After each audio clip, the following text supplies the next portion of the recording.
Hello दोस्तों, स्वागत है आप सभी का फिर से एक बार ओपन लैब स्टडी में। तो दोस्तों, जैसा कि आपको पता है कि बिहार में मद्य निषेध का 679 पदों का एग्ज़ाम का डेट जल्द ही आने वाला है और इसके रिगार्डिंग जो भी इम्पोर्टेंट क्वेश्चंस थे वो मैं आपको देने का प्रयास करता हूं। जैसे कि ओरिजिनल प्रैक्टिस के माध्यम से जो भी मॉडल सेट इंपॉर्टेंट आने वाले हैं, मैं उसके रिगार्डिंग ही क्वेश्चंस को एकत्रित करने का आपको देने का प्रयास कर रहा हूँ। वीडियो को लाइक और शेयर कर दीजिएगा अपने दोस्तों के साथ में, ताकि जो भी इंपॉर्टेंट नोटिस है उनको भी पहुँच जाए। और चैनल पर नए चैनल को सब्सक्राइब कर लीजिए। ये क्लास को कवर करने का प्रयास करते हैं। हमारा आज का क्वेश्चन आपके बोर्ड पे लग चुका है। क्वेश्चन काफ़ी बेहतरीन होने वाला है, क्योंकि मैंने हर एक जगह से क्वेश्चन उठाने का कोशिश किया है। हरित क्रांति के संबंध में कौन सा कथन सही नहीं है, ध्यान रखिए कौन सा कथन सही नहीं है। तो आपका आंसर हो जाए हरित क्रांति चावल दाल गन्ना के उत्पादन की वृद्धि काफ़ी वृद्धि की हुई थी, ये सही नहीं है। बाकी आपको प्रथम चरण की हरित क्रांति यानी 1966 से 81 के अंतर्गत हुआ था।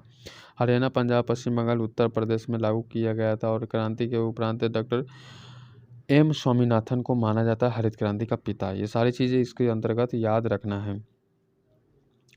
क्वेश्चन आपसे पूछा जा सकता है कि इनमें से कौन सा लाभान्वित है, यानी कि इनमें से कौन सा परियोजना जो है नहीं है। ये इस प्रकार से क्वेश्चन पूछेगा। तो टिहरी बांध परियोजना किसके हैं, तो उत्तर प्रदेश में उत्तराखंड में सॉरी है। नागार्जुन सागर परियोजना आंध्र प्रदेश के अंदर, तिलैया परियोजना बिहार के अंदर नहीं है और तुलबुल परियोजना जम्मू कश्मीर के अंदर है। याद रखिएगा, क्वेश्चन काफ़ी इंपॉर्टेंट और अच्छे लेवल के हमने रखने का प्रयास किया है।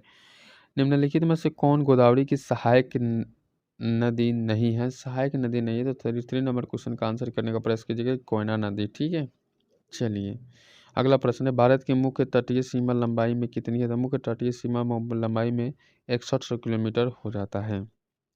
काफ़ी बार पूछा हुआ क्वेश्चन यहाँ पे है कि मृदा की उर्वरकता बढ़ाने के लिए कौन सा फसल उगाई जाती है। ध्यान रखिएगा, तो उर्वरकता बढ़ाने के उड़द की फसल उगाई जाती है और उसी में कचरा दिया जाता है खेत में, ताकि आपको उसमें खादर बन जाए और खेत में अच्छी उपज हो। अगला प्रश्न है, पारिस्थितिकी तंत्र में उच्चतम पोषण स्तर कौन प्राप्त करता है। तो पोषण स्तर जो प्राप्त करता है उसका नाम है सर्वहारी। ध्यान रखिए, जो सब कुछ खाता है। नेक्स्ट क्वेश्चन रहेगा हमारा कि धारणीय कृषि से क्या तात्पर्य है। धारणीय कृषि से हम लोग इस प्रकार की कृषि जिससे भूमि की गुणवत्ता बनी रहे, भूमि की गुणवत्ता बनी रहे। नेक्स्ट क्वेश्चन है कि डिस्टिल्ड वाटर के संबंध में कौन सा विकल्प सत्य है। तो डिस्टिल्ड वाटर से संबंध में विद्युत का कुछ चालक होता है, बैटरी के अंदर डाला जाता है। अगला प्रश्न है कि ट्रांसफार्मर किसके लिए प्रयुक्त किया जाता है। तो सभी को पता है कि ट्रांसफार्मर केवल प्रतिरोधी एसी करने के लिए कि आपको ट्रांसफार्मर का यूज करते हैं, उसमें डीसी परिवर्तित नहीं कर सकते। डीसी एक बैटरी है जो कि चार्ज के हिसाब से वो चलता है। ठीक है, नेक्स्ट क्वेश्चन आपका देख लीजिए यहाँ पे। अगला प्रश्न है कि चीनी यात्री संयुग्न भारत कब आया। तो चीनी यात्री संयुग्न आपको 518 ईस्वी में भारत आया था। तुर्कान चहलगानी को समाप्त किसके द्वारा किया गया। तो तुर्कान चहलगानी आपको बलबन के द्वारा किया गया। अगला क्वेश्चन देख लीजिए। क्वेश्चन कहा जा रहा है कि निम्न में से किस चट्टान प्रणाली से चूने का पत्थर बलुआ पत्थर या चीनी मिट्टी प्राप्त होता है। तो आंसर करने का प्रयास कीजिएगा, विंध्यान।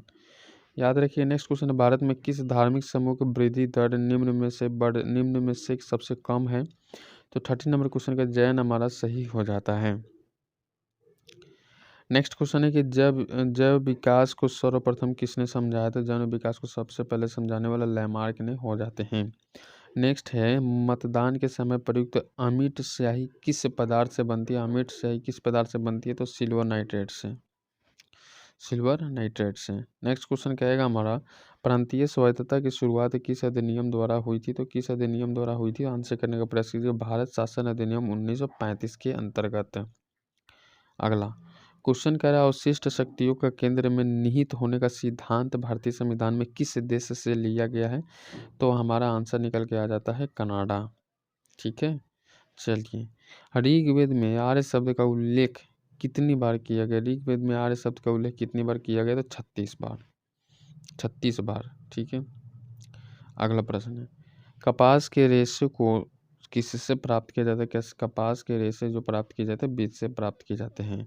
ध्यान रखिएगा, कहेगा यहाँ पे कि प्रेरी उत्तरी अमेरिका में, पंपास दक्षिणी अमेरिका में, वेल्ड दक्षिणी अफ्रीका में, एस्टेपिस किस कहाँ पे है। उत्तरी अफ्रीका में नहीं है, लेकिन आपको बताना है कमेंट सेक्शन में कि कहाँ है। फटाफट बताइए, ताकि आपका भी टेस्ट के साथ टेस्ट और होता चले, ताकि आपको भी ध्यान रहे। अगला, सुल्तान की उपाधि धारण करने वाला प्रथम शासक कौन था। सुल्तान की उपाधि धारण करने मोहम्मद गजनबी, मोहम्मद गजनबी। नेक्स्ट है कि दिल्ली सल्तनत के किस शासक ने सबसे पहले अस्थाई सेना की नींव रखी थी? अस्थाई सेना की नींव आपको अलाउद्दीन खिलजी।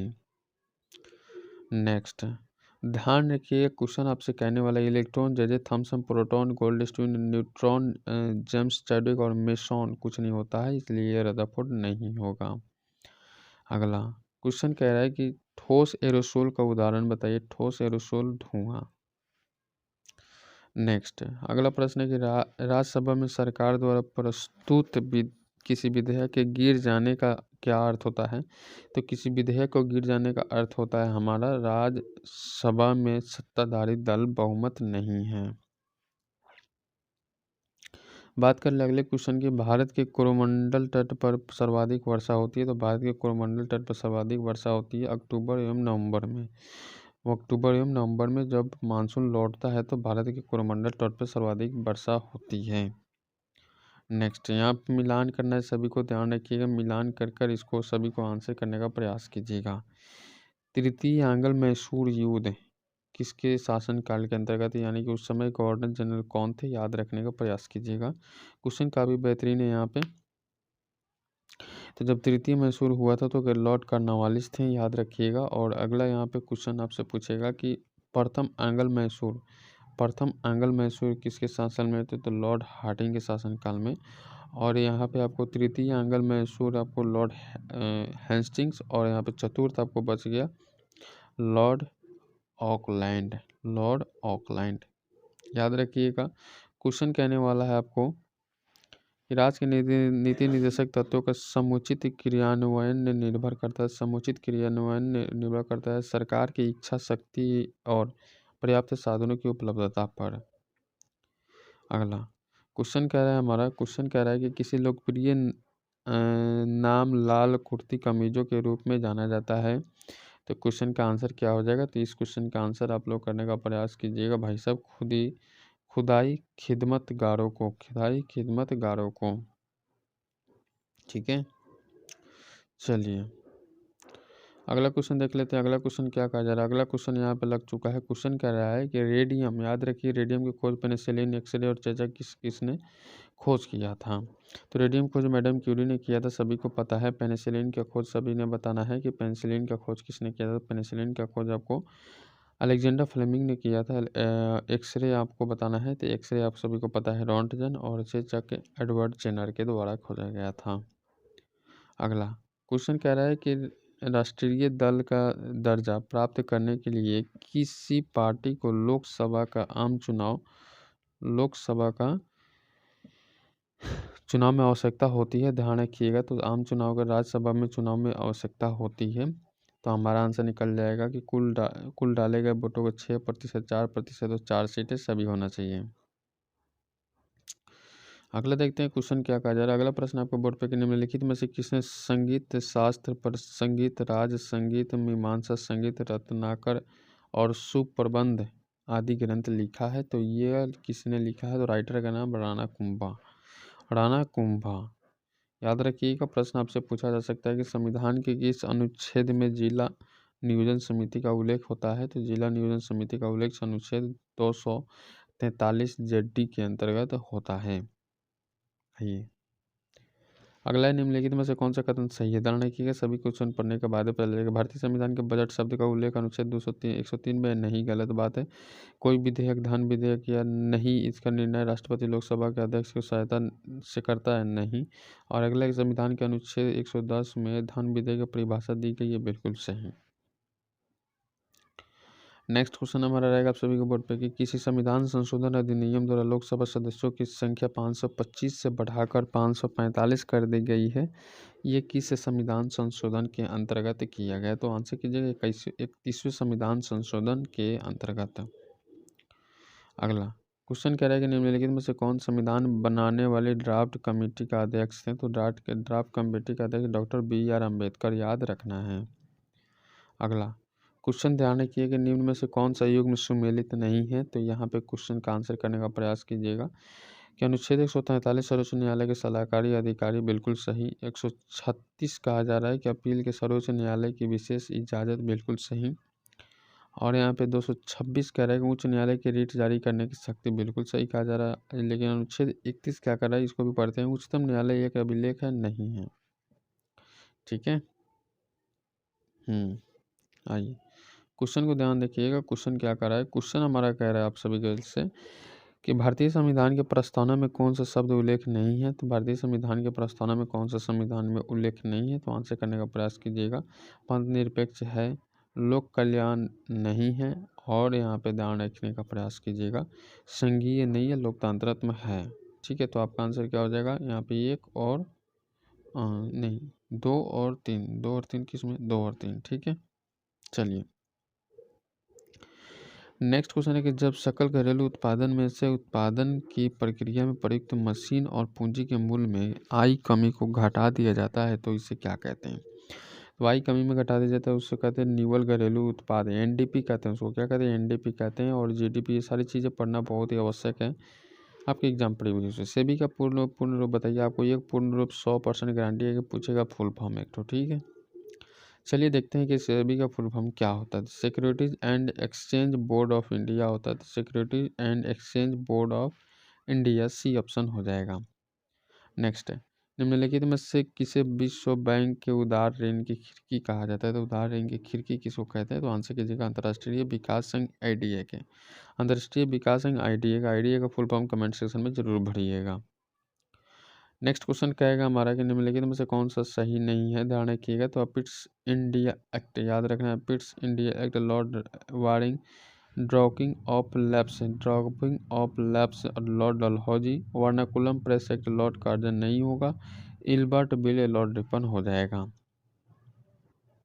अगला बात कर ले क्वेश्चन की, तो बाल विवाह रोकने के लिए एज ऑफ कॉन्सेंट एक्ट कब लाया गया था, याद रखिएगा।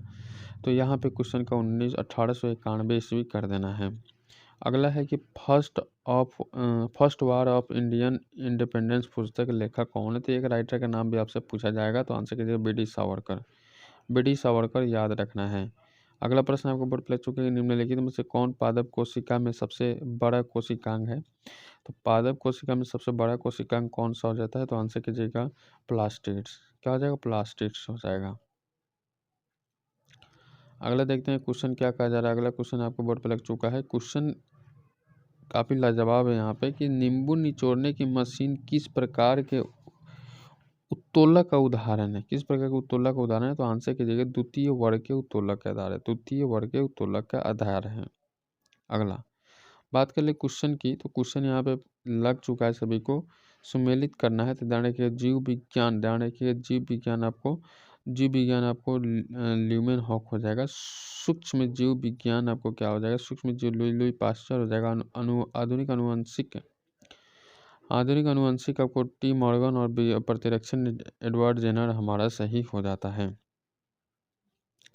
अगला देख लेते हैं क्वेश्चन की ओर चले कि कार्य का मात्रक क्या होता है भाई साहब। तो कार्य का मात्रक आप सभी को बताता है, यहाँ पे kilogram, metre square, second square, newton metre और जूल सभी हो जाते हैं। चलिए अगला क्वेश्चन पर विचार करते हैं कि निम्न कथनों पर विचार करें कि असत्य और असत्य की पहचान करें। जैन धर्म आत्मवाद में विश्वास करता है लेकिन ईश्वरवाद में विश्वास नहीं करता है, बिल्कुल सही।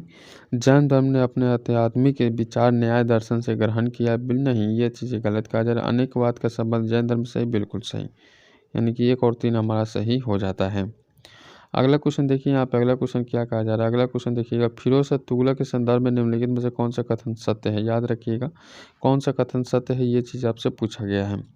50 नंबर क्वेश्चन का आंसर करने का प्रयास कीजिएगा। चलिए, वो भारत में नहरों का सबसे बड़ा जाल का निर्माण करने के लिए प्रसिद्ध है, बिल्कुल सही कहा जा रहा है यहाँ पे। अगला है कि उसने दीवान खैरात विभाग को स्थापित किया था, जो गरीब, फिरोज शाह तुगलक की बात की जा रही है, जो गरीब मुसलमानों, अनाथ स्त्रियों एवं विधवाओं को क्या हो जाता है, आर्थिक सहायता देता है, बिल्कुल सही कहा जा रहा है। अगला है कि वह हक एवं सर्ब नामक सिंचाई पर कर लगाने के दिल्ली का पहला सुल्तान था। नेक्स्ट है कि उसने अशोक के 2 स्तंभों को मेरठ एवं टोपड़ा के दिल्ली लाने का श्रेय दिया जाता था, बिल्कुल सही। यानी कि डी नंबर ऑप्शन यहाँ पे सही रहता है, सभी सही कहा जा रहा है। तो इस तरह से जो भी इम्पोर्टेंट क्वेश्चंस था हमने आपको करने का प्रयास किया और जो भी अच्छे लेवल के क्वेश्चंस था उससे भी हमने रूबरू कराने का प्रयास किया आपको। उम्मीद है कि यहाँ से जो भी इम्पोर्टेंट क्वेश्चन है सारा चीज़ आपको समझ में आ गया होगा। तो वीडियो को लाइक और अपने दोस्तों के साथ में शेयर कर दीजिएगा और हाँ, ज़्यादा से ज़्यादा टेलीग्राम ग्रुप पे जाकर जुड़ जाइएगा। ये सर्च कीजिएगा आर्हेनियस 2 पॉइंट, या आपको ये लिंक मिल जाएगा। इस लिंक से भी जाकर आप लोग मिल सकते हैं, जाकर देख सकते हैं। वहाँ पे मैं पीडीएफ इसका प्रोवाइड कर देता हूँ। आप टेलीग्राम, फेसबुक, व्हाट्सएप जहाँ भी जुड़े वहाँ पे आप शेयर कर सकते हैं। चैनल पर नया चैनल सब्सक्राइब कर लीजिएगा। मिलते हैं नेक्स्ट वीडियो में, तब तक गुड बाय सब लोग। जय हिंद सभी साथियों को।